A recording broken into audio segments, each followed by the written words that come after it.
Welcome. As a lot of you may know, this is a video that I posted recently, like middle school me, freshman year, high school.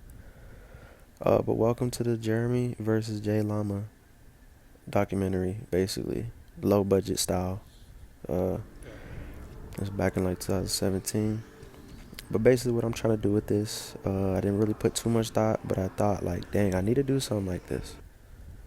My life's lit. I'll show y'all a little bit behind the scenes, but I kind of wanted to go more in depth to just the meaning behind this Jeremy versus Jllama stuff. It means a lot to me, actually. A lot of people don't really know me for Jeremy. They just kind of know what they hear in the music or Jllama and just the whole persona. So my main objective with this was just to like open up into like, just a deeper side. Before I do get into the Jllama side and what exactly like the direction I'm going in terms of life and stuff, I will be talking about Jeremy and my upbringing and just, all of that stuff, man. It's a long time coming. Yeah, so anyways, like I said, this is a low budget shit, so like I'm not really the best with the videography stuff and all that editing, so bear with me.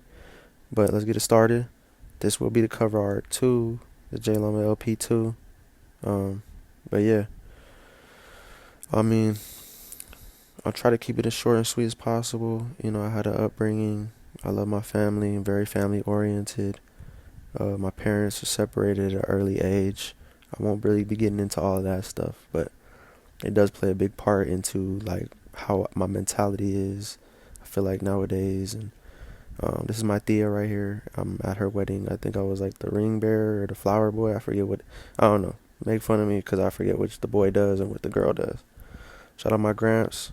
This is before he got and beat cancer. Could tell the handsomeness runs in the family. But yeah, I love my family, man.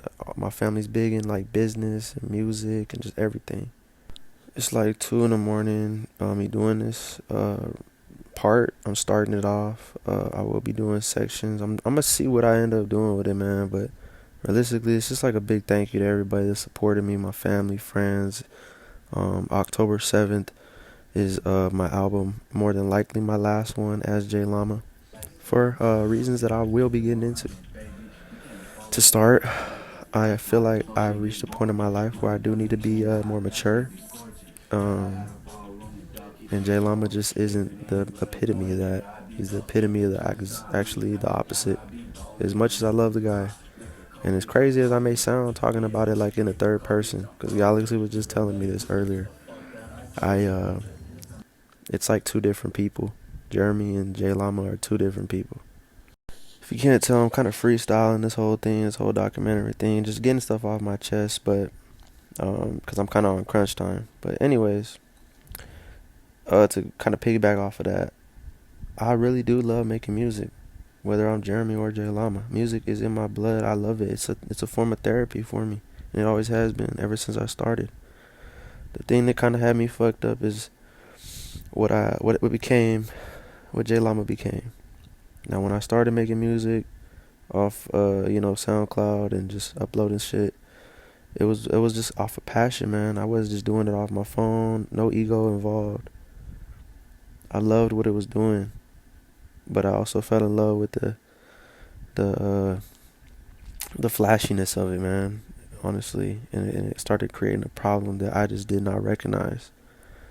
The a lot of people won't talk about it in depth, but I didn't even get like a whiff of fame. I got like a fucking dust. I got a crop dust of fame, clout.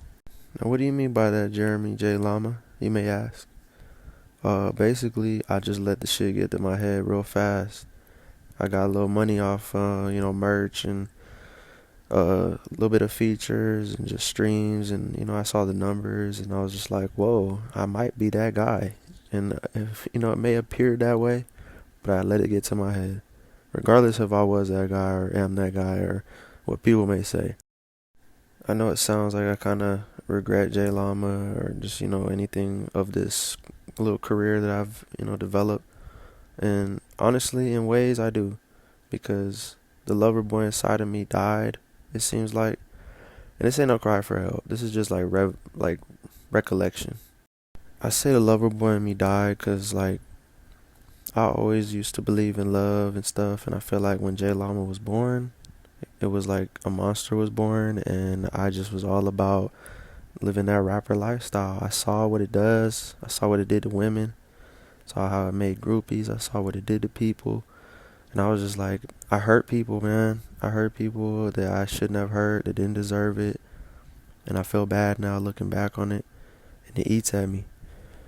I was just so big on the fuck bitches get money and being Jllama and just, what I'm saying, just showboating. Jllama got bigger and got more money when he joined the Air Force and the military and went to Hawaii. Now, it had its pros and cons. I was away from my family. Like I said, I'm a family-oriented guy.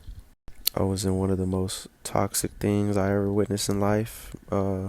Was in a relationship long distance. I ain't no angel, but it was very, unhealthy. In all honesty, if it wasn't for music, I might have like done something or hurt myself because there was a lot of stressful times I went through. Being military police in one of the most busiest bases in the America, hella populated ass island, like it's a lot of stuff going on. A lot of people I knew that died or tried to kill themselves, and it's a scary, man. It's scary. Like, as beautiful as Hawaii is, it's a lot to deal with for a young 22-year-old man going out there.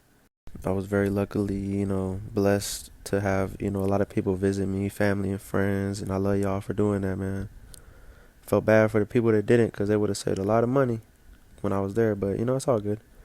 Regardless, man, I just got wrapped up in that lifestyle still. I was shooting videos out here, you know what I'm saying? You can see it. I was partying. Uh, Man, I don't even want to get into all that craziness. Just know I was going crazy. And it has its pros and cons, man. It really does. Like, I'm single. At times I was not, and I still was doing my thing, and it just backfired, man. I was just living fast, and I've been living fast, and that's kind of what's leading into why I am taking this step, because I just feel like I gotta really figure out what's best for me and my future white picket fence family that I want, man, because I do not want to be old and lonely, and I feel like I'm on the path of that. This is more just kind of like about my personal experiences. I will be holding a part two. We'll be doing another part two. So stay tuned. I feel like I kind of just tried to summarize everything. But yeah, long story short, there will be no Jllama after October 7th. Uh, it's bittersweet, but I feel like it's just what's better for my mental health and just my future, man.